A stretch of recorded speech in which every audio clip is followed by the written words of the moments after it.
भगवान श्री बांके बिहारी की नगरी वृंदावन में यमुना के पावन तट पर ये 12 वर्ष बाद ये प्रतिवर्ष कुंभ का आयोजन हरिद्वार कुंभ से ठीक पहले होता है, जिसको वृंदावन में कुंभ बैठक भी कहा जाता है।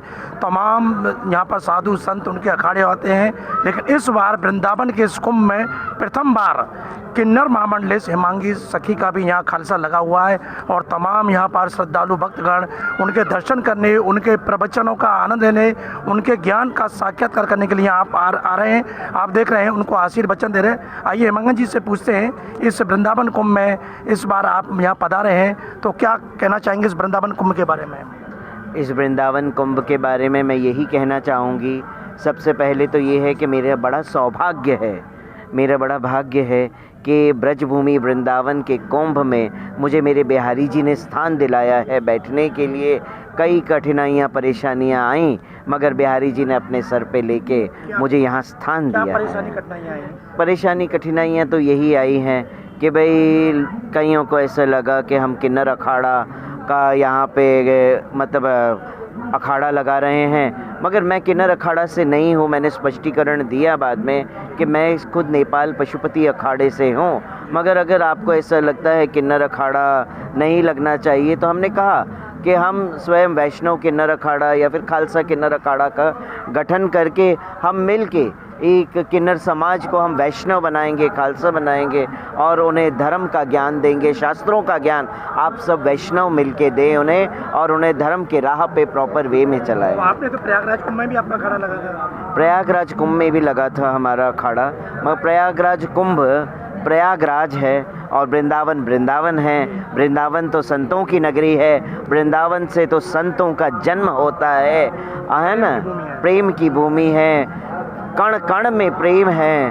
राधे मेरी स्वामिनी मैं राधे को दास, जन्म जन्म मोहि दीजो श्री चरणन तेरो वास। अखाड़ा परिषद से कब आपको महामंडलेश्वर की उपाधि मिली? 2019 में हमें अखाड़ा परिषद से महामंडलेश्वर की उपाधि मिली। पशुपति अखाड़े से हमें महामंडलेश्वर की उपाधि मिली क्योंकि हमने सर्वप्रथम वहाँ पे विराज के भागवत का कथा किया था, तो उन्हें ऐसा लगा कि जब भागवत का कथा एक किन्नर गान कर सकती हैं तो असल में महामंडलेश्वर की उपाधि आपकी योग्यता रखते हैं आप उनके, इसीलिए उन्होंने हमें महामंडलेश्वर की उपाधि दी। 18 पुराणों में सर्वोपरि है श्रीमद् भागवत, तो आपने कब इसको साक्षात्कार किया, कब से शुरू की श्रीमद् भागवत? मैं इसी ब्रजभूमि वृंदावन में रह के शास्त्रों का अध्ययन किया है जब मैं 18 साल की उम्र की थी और आज तो मैं 42 की हो गई हूँ। तो उस वक़्त हमने भागवत का अध्ययन किया, गुरु की शरण में रह के शिक्षा दीक्षा प्राप्त करके, और फिर बाद में जब गुरु की आज्ञा हुई तो हमने ब्रजभूमि से प्रस्थान करके शहरों में जाके, विदेशों में जाके भागवत और सत्संग का आयोजन किया, सत्संग किया और जिन मानस को एक सही राह पे लाने के लिए कार्य किया। और उसके बाद कॉलेजेस यूनिवर्सिटीज़ में हमने जाके खुद कथा का लेक्चर्स दिया। PGI post graduate university, Chandigarh law university में हमने जाके खुद भागवत का अध्ययन। किन्नरों को समाज में एक अलग रूप से देखा जाता है और आपने उस लीक से हटकर ये मार्ग चुना और अपने जो सनातन धर्म है उसका प्रचार प्रसार किया, तो कहाँ से आपके दिमाग में सोच आई, किसने आपका मार्गदर्शन किया? मेरा मार्गदर्शन तो राधा रास बिहारी जी ने किया। जब मैं बहुत छोटी थी तो मेरे पापा मुझे सबसे पहले राधा रास बिहारी जी मंदिर लेकर गए थे, जो कि जुहू में, मुंबई में एस्कॉन जुहू में है। तो सबसे पहले अगर मैंने राधा रास बिहारी जी के जो दर्शन किए हैं तो वहीं मैंने राधा रास बिहारी जी के दर्शन किया, और वो राधा रास बिहारी जी ने ऐसा रस उस बालक के अंदर डाल दिया, आज वो रस सबके सामने उजागर हुआ है। कब तक वृंदावन कुंभ में प्रवास रहेगा? वृंदावन कुंभ में हमारे ख्याल से हम रहेंगे मार्च की 10 तारीख तक रहेंगे, क्योंकि हरिद्वार में भी हमारा भागवत कथा है तो हमें वहाँ पे भी जाना है, बाकी बिहारी जी की इच्छा। और क्या क्या आयोजन चलेंगे यहाँ 10 मार्च तक आपके यहाँ? भागवत कथा का आयोजन चलेगा, आज से भागवत कथा का शुभारंभ हुआ है। इसके मध्य में हम कथा करेंगे और आखिरी में कथा करेंगे, तब तक महाराज श्री खुद कथा करेंगे। यहाँ के और कुछ स्थानीय संतों को भी बुलाने का आपका कार्यक्रम है, कुछ संत समागम? हम उसका प्रयास कर रहे हैं और साथ ही हमारा अपना क्या उसे कहते हैं ना, शोभा यात्रा, तो हम वो शोभा यात्रा भी निकालेंगे। एक या 2 दिन के बाद हम शोभा यात्रा, भव्य शोभा यात्रा निकालेंगे। यात्रा में आपके किन्नर समाज के और भी लोग आएंगे?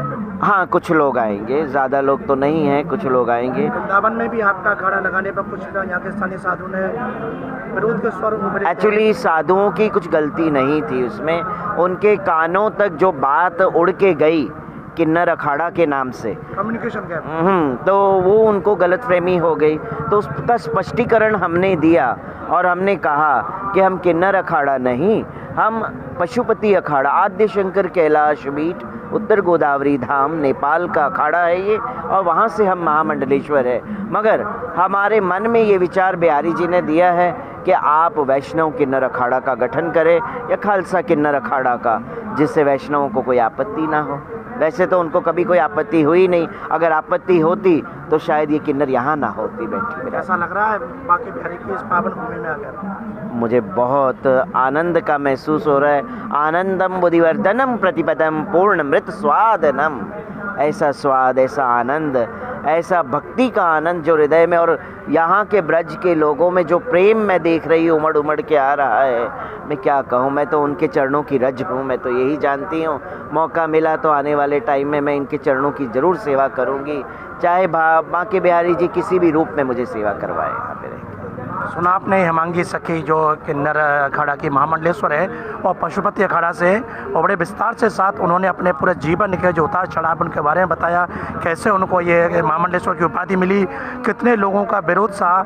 लेकिन उन्होंने बताया कि जब उन्होंने पहली बार राधा रास बिहारी जी के मुंबई में दर्शन किए, तभी से भगवान ने उनको अपनी ओर खींच लिया, और फिर उसके उन्होंने पलट कर उस ओर नहीं देखा जहाँ पर तमाम और किन्नर समाज के लोग हैं। उन्होंने भगवान राधा रास बिहारी जी की शरण ग्रहण की और श्रीमद् भागवत का आश्रय लिया, और आज देश विदेश में सनातन धर्म का, वैष्णव धर्म का वो प्रचार प्रसार कथा के माध्यम से कर रहे हैं। और प्रयागराज में आपका अखाड़ा लगा, बड़े दिव्य वहाँ पर भव्य आयोजन किए, और पुणे भगवान बांके बिहारी की नगरी में आज यमुना के तट पर आपने यहाँ पर अखाड़ा लगाया है, और श्रीमद् भागवत कथा के आयोजन हो रहे हैं, संत सम्मेलन होगा, और इसके बाद फिर हरिद्वार में के कुंभ में भी आप अखाड़ा लगाएंगे। और उन्होंने कहा कि ब्रज की जो रज है ये भक्ति का उद्गम स्थल है, यहीं से भक्ति चारों तरफ प्रवाहित होती है, और ये प्रेम की भूमि है, कण कण में यहाँ प्रेम है। और ब्रजवासियों के प्रेम के बारे में जो उन्होंने कहा, आपने खुद सुना, उन्होंने कहा कि ब्रजवासियों का और ब्रजभूमि का ये प्रेम तो हर जीव के लिए बहुत ही महत्वपूर्ण है, और उन्हें ऐसा प्रेम मिला तो वो धन्य हो गई हैं।